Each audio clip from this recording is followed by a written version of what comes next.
From the directors of Half Nelson, Sugar, and Captain Marvel comes the anthology film Freaky Tales. Anna Boden and Ryan Fleck kind of get back to their indie roots here with this. They have done their big Marvel thing. They've done some big prestige television, some Mrs. America. And so they're kind of getting back to smaller filmmaking, but with some of the whiz bang stuff they've learned from working in the Marvel world. So how well does that work? We will let you know. Come hang out with us because we love little indies like this here. And so we like to keep you apprised of what is going on in the world at your art house theater, where undoubtedly Freaky Tales is probably playing this weekend. Hi, I'm Sleepy Floyd.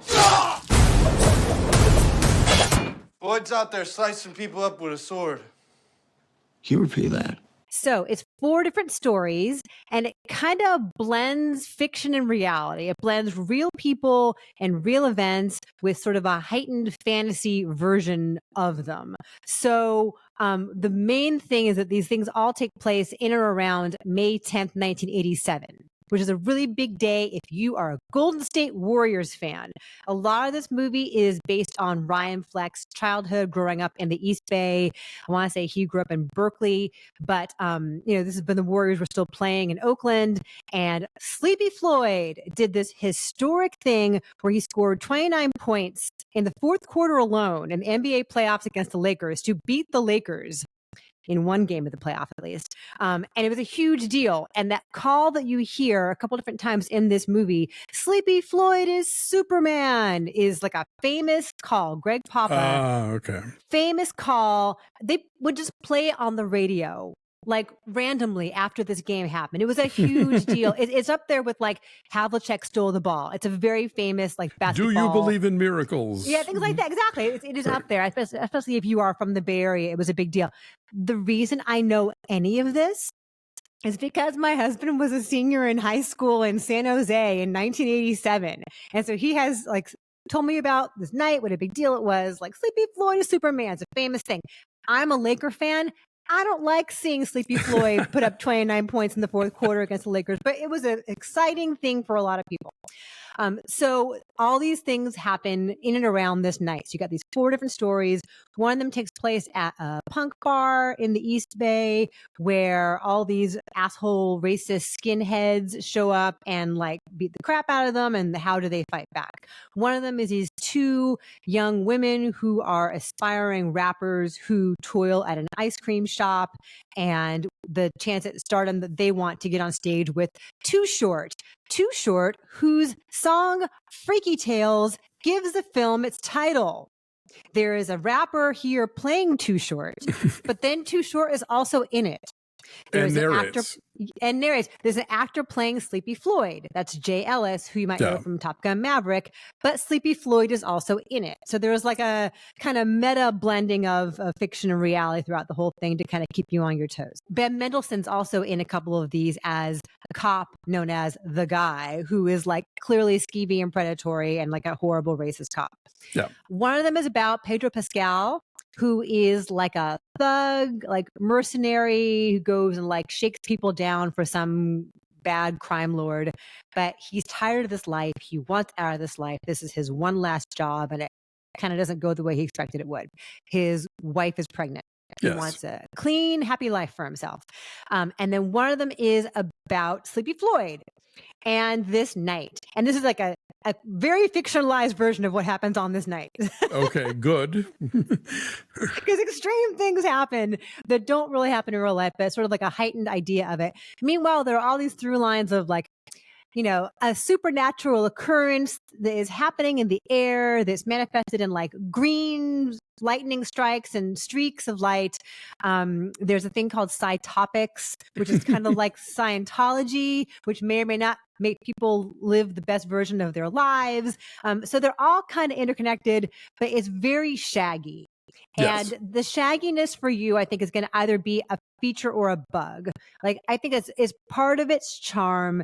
It's very personal for Ryan Fleck, but then I think Anna Boden's presence as co-writer and co-director kind of, I don't know, makes it more universal and not quite so navel-gazing. And so it can be, whether or not you get all these references, I think she is there to help temper him just going down memory lane for this important moment in his childhood. So it's fun. It's hit and miss. Like any anthology, some are stronger than others. I think that the Pedro Pascal section, where Ben Mendelsohn shows up with that one as well. Like that's, I think, the strongest of the four, the most fleshed out of the four. But then there's also like an undeniable thrill in watching Nazis get the crap beat out of them. Like it's very satisfying. Yes. I think the timeliness of this film set in 1987 is a reminder that zero tolerance for Nazis and punch them in the face whenever possible. I was charmed by this. I don't know that I would call the Pedro Pascal one the strongest one. I think maybe it's the most conventional one in a way. Has most depth to it, I would say, though, emotionally. I guess, sure. But I think I really liked the sort of look at the punk and hip hop sort of undercurrents of that moment in that place. And there's a scene where this kid is selling a mixtape to Pedro Pascal, and he like rattles off all these different performers of different eras and genres that are all connected to the Bay Area and to Oakland specifically. And it was like, okay, that's a nice shout out. I will take this movie to task in one way, and I know you'll appreciate this as somebody who is a stickler for this sort of thing. The Lost Boys didn't come out until July of 1987.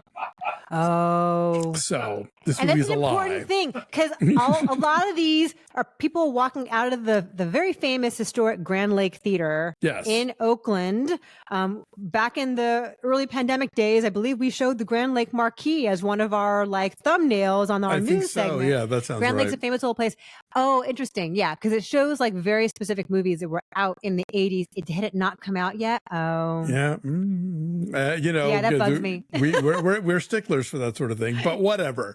I thought this was really fun. I liked how, there are ways in which the stories kind of overlap each other, but they still sort of exist separately as well. You are given this notion about the glowing green lights and all this sort of bizarro stuff that you just kind of have to take as read as the stories proceed. It is very shaggy, and it's not going to be to all tastes, but I think if you find yourself on this movie's wavelength, you'll have a really good time. There is a bit in the Pedro Pascal segment that takes place at a video store. Yes. I would like that entire movie, please. That is my favorite part of the whole thing. I don't want to say who it is who works there, because it's such a treat. It's such a freaking delight. Yeah. It is, but it's so funny. And I think it captures really nicely like the height of what these filmmakers are trying to do in blending fiction and reality and being like rooted in a very specific place in pop culture, but also like a bizarro version of it. And it's an interesting cast too, because you have people who are really seasoned, Ben Mendelsohn, Pedro Pascal, this person at the video store, and then you have younger actors who are kind of up and coming, and like that all blends kind of well and adds to the shaggy vibe of it all.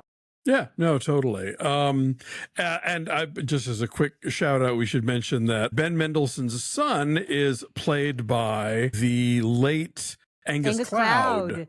I'm not sure he's his son. There's another guy who's the head of the Skinheads who's his son. Oh, you're right. He's part of the team. Skinhead, yeah. I think this is his last film, and the film is dedicated to him. I think this is Angus Cloud's last film. Yeah, for sure. But the music is really fun. It's a really cool mix of hip hop. Like there's a Stevie B song in here. Like if you miss old school jams and hip hop. Yeah, there are a couple of 80s track choices where I was like, oh yeah.